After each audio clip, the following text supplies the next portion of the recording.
On va s'intéresser dans cette partie au point de fonctionnement des deux pompes et au débit d'alimentation des deux réservoirs. Donc l'objectif, c'est d'obtenir les points de fonctionnement des pompes. Alors en quoi c'est intéressant d'obtenir des points de fonctionnement? Souvent, c'est pour obtenir, via le rendement, à la puissance absorbée par le système de pompage, pour voir combien ça nous coûte finalement d'obtenir des débits dans les tronçons qui nous intéressent. Ça, c'est la première partie. Et la deuxième partie va s'intéresser au débit qui traverse la conduite BC et le débit qui traverse la conduite BD. Alors d'abord, les points de fonctionnement. On se rappelle qu'on avait deux méthodes pour obtenir la courbe caractéristique du réseau. Donc là, vous avez l'ensemble des courbes obtenues avec la méthode 1. Donc on se rappelle qu'on a deux pompes identiques placées en parallèle, sachant que chacune des pompes est caractérisée par sa courbe caractéristique qui est donnée en noir ici. Et lorsque ces deux pompes fonctionnent en parallèle, le système de pompage est caractérisé par la courbe qui est en rouge.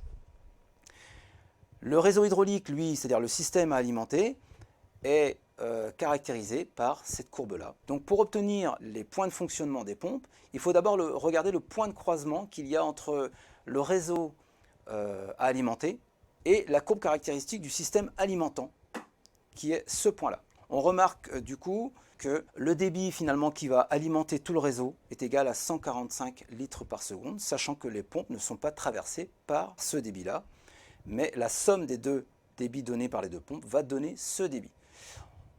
On note aussi que la charge manométrique délivrée par les deux pompes est égale à 95 mètres. Donc pour connaître le débit donné par chacune des pompes, on va se déplacer sur une courbe H constant, et dès lors qu'on arrive sur la courbe caractéristique de la pompe, eh ben, on s'arrête et ça nous donne le débit finalement que donne cette pompe. Donc là on voit que cette pompe délivre 70 litres par seconde à une charge de 95 mètres, et l'autre pompe qui est identique, qui tourne à la même vitesse, va être caractérisée par le même point de fonctionnement, 70 litres par seconde et puis 95 mètres. On va appliquer la même démarche, mais cette fois-ci à partir de la méthode 2. C'est-à-dire qu'on part toujours du point d'intersection entre la courbe caractéristique du système alimentant et la courbe caractéristique du système à alimenter. Donc ça, c'est le point de fonctionnement du réseau. Et on obtient les mêmes points caractéristiques que celui obtenu précédemment, c'est-à-dire 145 litres par seconde et 95 mètres. Quand on veut retrouver les points de fonctionnement de chacune des pompes, on se déplace sur la courbe H égale 95 mètres jusqu'à trouver la courbe caractéristique de la pompe, c'est-à-dire sur ce point-là. Et on trouve comme tout à l'heure un débit qui est égal à 70 litres par seconde.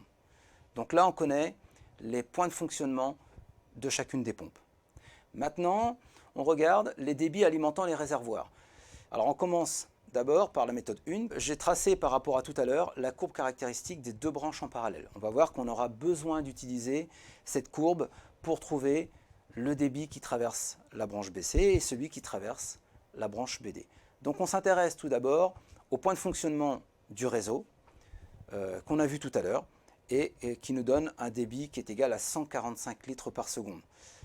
On note aussi qu'on a une charge ici qui vaut cette valeur et qui vaut 95 mètres dans ce qu'on a vu lorsqu'on s'est intéressé au point de fonctionnement des pompes, sachant qu'on ne pourrait pas se dire, si je m'intéresse au débit qui traverse BC et BD, considérer une charge constante, c'est-à-dire se déplacer sur une droite horizontale ici, et dès lors que je rencontre la courbe caractéristique de BD, j'obtiens son débit, et dès lors que je croise la courbe caractéristique de BC, j'obtiens le débit qui traverse la conduite BC. Ça ne marche pas parce que c'est dire dans ces cas-là que cette quantité de charge sert uniquement à BC et BD. Or, une partie de cette charge est là pour lutter contre les pertes de charge générées par AB. Donc pour ce débit de 145 litres par seconde, il faut déjà enlever les pertes de charge générées par AB pour voir finalement la charge qui reste pour les branches BC et BD placées en parallèle. Donc finalement, la première opération à faire, c'est de partir de ce point de fonctionnement du réseau et se déplacer sur une verticale pour aller chercher la courbe caractéristique BC en parallèle à ABD. Et une fois qu'on a ce point-là, on sait que cette charge hydraulique vient caractériser les deux branches qui sont placées en parallèle, et à partir de ce point-là, on peut se déplacer sur une horizontale, et dès lors qu'on croise les courbes caractéristiques des deux branches, on obtient les débits pour chacune de ces branches. Pour la conduite BD, on obtient un débit de 85 litres par seconde, et pour la conduite BC, un débit de 60 litres par seconde. On note que quand on fait l'addition des deux débits, on retrouve bien 145 litres par seconde, qui est le débit délivré par le système de pompage. Il se peut, lorsque l'on fait cette résolution graphique, que l'on trouve des valeurs numériques différentes lorsqu'on additionne les débits et lorsqu'on compare cette valeur-là au débit du système de pompage. Ça, c'est lié à l'erreur graphique que l'on commet lorsqu'on fait tous ces tracés.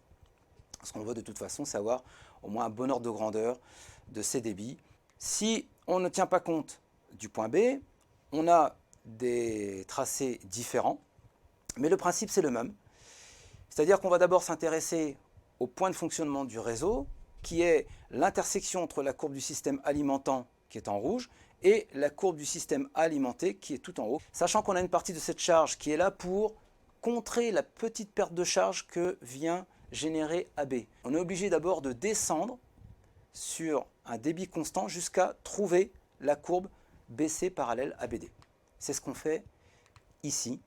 Voilà, j'ai fait un zoom de cette partie-là et vous voyez qu'on part de ce point-là et on descend jusqu'à la courbe caractéristique des deux conduites en parallèle. Et une fois qu'on a ce point-là, on va alors se déplacer selon une charge constante jusqu'à croiser BC et BD. Ça nous donne 85 litres pour BD, comme on l'avait trouvé lorsqu'on avait étudié la méthode 1, et 60 litres par seconde pour la conduite BC. Encore une fois, l'addition de BC et BD, leur débit donne bien 145 litres par seconde, débit qui est généré par le système de pompage. Donc, on voit, et c'est plutôt cohérent, que quelle que soit la méthode qu'on utilise, c'est-à-dire soit on tient compte de l'altitude du point B, la méthode 1, ou soit on ne tient pas compte de l'altitude du point B, et dans ces cas-là, on ne s'intéresse que aux différences d'altitude qu'il y a entre le bassin et puis différents réservoirs, ça c'est la méthode 2. On retrouve à chaque fois le même point de fonctionnement du réseau, les mêmes points de fonctionnement des pompes, et puis évidemment les mêmes débits qui alimentent les deux réservoirs. Souvent, la méthode 2 est privilégiée, puisque ça évite d'avoir beaucoup de tracés à différentes hauteurs, et ça rend souvent beaucoup plus lisible le tracé, sachant que lorsqu'on en a une quantité non négligeable de tronçons placés à l'intérieur du réseau et assez éloignés des extrémités, dès lors que ces tronçons sont traversés par le même débit, on va pouvoir additionner les pertes de charge et obtenir une seule courbe caractéristique pour tous ces tronçons qui sont placés en série. Donc ces tronçons vont être caractérisés généralement par une seule courbe, et puis ceux qui sont placés aux extrémités, ou ceux qui seraient passés en parallèle, les uns vis-à-vis des autres, seraient tracés par leur propre courbe.